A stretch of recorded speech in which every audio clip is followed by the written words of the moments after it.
ሰላም ጤና ይስጥልኝ ውድና የተከበራችሁ የጠበቃ ዩሱፍ የዩቲዩብ ቻናል ተከታታዮች እንዴት ናችሁ?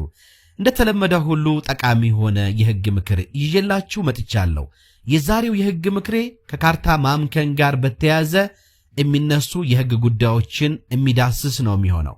በሁለት ከፍዬ ለእናንተ ለማቅረብ እፈልጋለሁኝ። አንደኛ ካርታ አላግባብ መክኖብኛልና ይህ የመከነ ካርታ ወደ ነበረበት አገልግሎት እንዲመለስ በሚል የሚቀርብ የመብት ጥያቄ የክስ ሂደት በምን አግባብ ይከናወናል? አንድ ይሄ ነው። ሌላው ደግሞ ካርታ አላግባብ ለሌላ ሰው ስለተሰጠ ይህ በይዞታዬ ላይ የተሰጠው ካርታ እንዲመክን የሚል ደግሞ ሁለተኛው ጥያቄ ነው። እነዚህ በምን አግባብ እነዚህ ጉዳዮች ይስተናግዳሉ የሚለውን ለእናንተ ማቀርብላችሁ ነው የሚሆነው። እንደምታውቁት በዚህ ቻናል እንግዲህ ከይዞታ ጋር ከቦታ ጋር ከማይንቀሳቀስ ንብረት ጋር ከቤት ጋር በተገናኘ ተደጋጋሚ የሆነ የህግ ምክርና ትንታኔ ይዤላችሁ እየቀረብኩ ነው የምገኘው። ይሄንንም ማቀርብላችሁ ከቦታ ጋር ከይዞታ ጋር ከማይንቀሳቀስ ንብረት ጋር የተገናኙ ክርክሮች በፍርድ ቤት ከፍተኛውን ቁጥር ስለሚይዙ እንደዚሁም ከቦታ ከይዞታ ከቤት ጋር ያሉ ክርክሮች ከፍተኛ የሆነ ኢኮኖሚያዊ ጠቀሜታ ስላላቸውና የብዙ ሰው ጥያቄ ስለሆነ ይሄንን በተመለከተ ለእናንተ እዚህ ላይ ትኩረት አድርጌ የህግ ምክርና ትንታኔ ባቀርብላችሁ ይጠቅማችኋል ከሚል ሐሳብ ነው። በመሆኑም ከመጀመሪያው ለመጀመር እንግዲህ የይዞታ ማረጋገጫ ካርታ የእናንተ የቦታችሁ የይዞታችሁ አላግባብ በመሬት አስተዳደር ከህግ ውጪ ከአሰራር ውጪ በተለያየ ምክንያት ሊመክንባችሁ ይችላል። ካርታችሁ መክኗልና ያዛችሁትን ይዞታ ልቀቁ አስረክቡ የሚል ውሳኔ ሊሰጥባችሁ ይችላል በክፍለ ከተማው። ታዲያ እናንተ እዚህ የተሰጠው ውሳኔ ላይ ቅሬታ ይኖራችኋል። የተወሰነ ውሳኔ ህገወጥ ነው የሚል መከራከሪያ ታቀርባላችሁ። ስለዚህ ቀጥታ ለፍርድ ቤት ይሄን ጥያቄያችሁን ካርታ ማምከኑ ላይ ብቻ በተመለከተ ከሆነ ፍርድ ቤት ቀጥታ ሄዳችሁ አላግባብ ክፍለ ከተማው ካርታዬን ስላመከነ ወደ ነበረበት ይመለስ ብላችሁ ቀጥታ ለፍርድ ቤት ክስ ማቅረብ አትችሉም። ከዛ በፊት ማከናወን ያለባችሁ በህግ ግዴታ የተጣለባችሁ አካሄዶች አሉ። ይሄም ምንድነው? በፌዴራል አስተዳደር ስነ ስርዓት አዋጅ ቁጥር 1183 ህዝባር 2012 መሰረት በመጀመሪያ አስተዳደራዊ መፍትሄ አድሚኒስትሬቲቭ ሜዠር ኤግዞስቲቭሊ አሟጣችሁ መሄድ አለባችሁ። ካልሆነ አቤቱታችሁን ፍርድ ቤት አይቀበላችሁም። አሟጣችሁ ኑ ነው የምትባሉት። በመሆኑም በመጀመሪያ ለክፍለ ከተማው ለራሱ ቅሬታችሁን ታቀርባላችሁ። ክፍለ ከተማው ምላሹን ይሰጣችኋል። ከዛ በኋላ ለአዲስ አበባ ከተማ አስተዳደር የመሬት ልማትና አስተዳደር ቢሮ ቅሬታችሁን አቅርባችሁ የመጨረሻ ውሳኔ በቢሮው ሊሰጥበት ይገባል። ይሄንን የመጨረሻ ውሳኔ ካሰጣችሁ በኋላ ለፌዴራል የመጀመሪያ ደረጃ ፍርድ ቤት አይደለም ኢቭን ክሳችሁን የምታቀርቡት። በዚህ አዋጅ መሰረት የክለሳ አቤቱታ ያ ማለት እነዚህ አስተዳደራዊ የሆኑ መስሪያ ቤቶች የሰጡትን አስተዳደራዊ ውሳኔ የፌዴራል ከፍተኛ ፍርድ ቤት ይሄንን ውሳኔዎችን እንዲከልስላችሁ የክለሳ አቤቱታ ወይም ክስ ለፌዴራሉ ከፍተኛ ፍርድ ቤት የክለሳ አቤቱታ ታቀርባላችሁ በአስተዳደር ስነ ስርዓት አዋጁ 1183 ህዝባር 2012 መሰረት።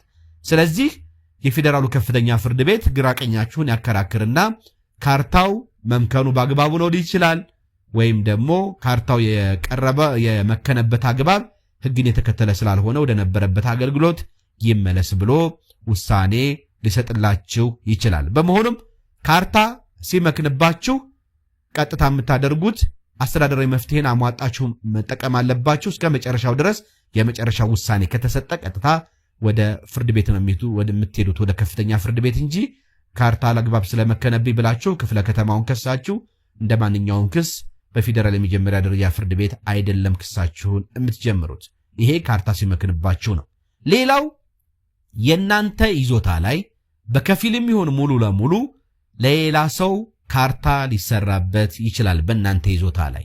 ስለዚህ ያ ካርታ የተሰራለት ሰው መጥቶ ይሄንን ቦታውን ሊያስለቅቃችሁ ሊወስድባችሁ ጥረት በሚያደርግበት ወቅት ክፍለ ከተማውን ጥያቄ ታቀርባላችሁ። ምንድነው ጥያቄ የምታቀርቡት? አላግባብ የሰጠኸውን ካርታ ሰርዝልኝ፣ በእኔ ይዞታ ላይ ነው የሰጠኸው ልትሉት ትችላላችሁ። ይሄም በተመሳሳይ መልኩ ምን መሆን አለበት? አላግባብ የተሰጠ ካርታ ይምከንልኝ የሚል ጥያቄ ብቻውን ከሆነ ቅድም እንደነገርኳችሁ አስተዳደራዊ መፍትሄ አሟጣችሁ ከጨረሳችሁ በኋላ ነው። ከዛ በኋላ አላግባብ በይዞታ ላይ ካርታ ስለተሰጠብኝ ይምከንልኝ ብላችሁ ለፌዴራሉ ከፍተኛ ፍርድ ቤት አቤቱታ የምታቀርቡት። እንግዲህ እነዚህን አስተዳደራዊ መፍትሄዎች አሟጣችሁ ተከትላችሁ በአስተዳደር ስነ ስርዓት አዋጁ መሰረት በአንቀጽ 48 በአንቀጽ 49 እንደዚሁም በአንቀጽ 52 መሰረት ለፌዴራሉ ከፍተኛ ፍርድ ቤት ማቅረብ እንደሚኖርባችሁ አዋጁ ይደነግጋል። ይሄም በሰበር መዝገብ ቁጥር የፌዴራል ጠቅላይ ፍርድ ቤት ሰበር ሰሚ ችሎት በመዝገብ ቁጥር 220042 በሰጠው አስገዳጅ ውሳኔ ካርታ ይምከንልኝ በሚል የሚቀርብ ጥያቄ ብቻውን ቀጥታ ለፍርድ ቤት የሚቀርብ አይደለም እና የፌዴራል የመጀመሪያ ደረጃ ፍርድ ቤትም ሆነ ሌላ ፍርድ ቤት የመጀመሪያ የዳኝነት ስልጣን የላቸውም። በመጀመሪያ ይሄ ካርታ ይምከንልኝ ጥያቄ የሚያቀርበው ግለሰብ በመጀመሪያ አስተዳደራዊ መፍትሄ አሟጦ መጨረስ መቻል አለበት። ከዛ በኋላ ነው ለፌዴራሉ ከፍተኛ ፍርድ ቤት የክለሳ አቤቱታ ማቅረብ የሚችለው በሚል አስገዳጅ የህግ ትርጉም ሰጥቷል። ውድና የተከበራችሁ ፕሮግራም የተከታታዮች እዚህ ጋር ልብ ልትሉት የሚገባው ነገር ካርታ ይምከንልኝ አቤቱታችሁ ከይዞታ ይለቀቅልኝ ከሚል አቤቱታ ጋር የንብረት ባለቤትነት በፍርድ ቤት ውሳኔ እንዲረጋገጥልኝ ከሚል ዳኝነት ጋር ተቀላቅሎ የሚቀርብ ከሆነ ቅድም እንደነገርኳችሁ በፌዴራል የአስተዳደር ስነ ስርዓት አዋጅ መሰረት ለአስተዳደር አካል መቅረብ ሳያስፈልጋችሁ በቀጥታ ጉዳዩን ለመጀመሪያ ደረጃ ፍርድ ቤት ልታቀርቡት ትችላላችሁ።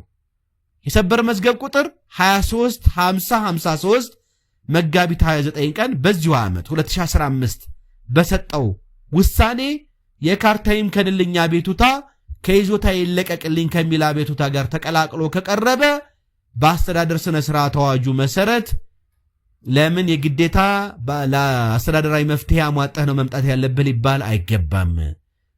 ቀጥታ ይዞታ ይለቀቅልኝ አቤቱታው ከካርታ ይምከንልኝ ጋር አብሮ ዳኝነት የሚጠይቅበት ከሆነ ካርታ ይምከንልኝ ብቻውን ካልሆነና የንብረት ላይ ያለ መብት የሚረጋገጥልኝ የሚል ጥያቄም ካለው ይህ ከሳሽ ቀጥታ ለፌዴራል የመጀመሪያ ደረጃ ፍርድ ቤት ክሱን ማቅረብ ይችላል። የግዴታ ለምን አስተዳደራዊ መፍትሄ አሟጣህ አልመጣህም አይባልም። እንደዚሁም የምታቀርበው ክስህን ከፍተኛ ፍርድ ቤት ነው መጀመሪያ ያለብህ ሊባል አይገባም በሚል አስገዳጅ ህግ ትርጉም ሰጥቷል። በመሆኑም እነዚህን ሶስቱን ነገሮች ልብ ማለት ይገባል። ውድና የተከበራችሁ የፕሮግራም ተከታታዮች በየጊዜው ለእናንተ ማደርሰው የህግ ምክርና ትንታኔ እንደሚጠቅማችሁ በጣም እንደሚያስደስታችሁ ምንም ጥርጥር የለኝም። ምክንያቱም ብዙ የፕሮግራም ተከታታዮች ከሀገር ውስጥም ከሀገር ውጭም እየደወላችሁ አድናቆታችሁ ምስጋናችሁን እየገለጻችሁ ልትገኛላችሁ።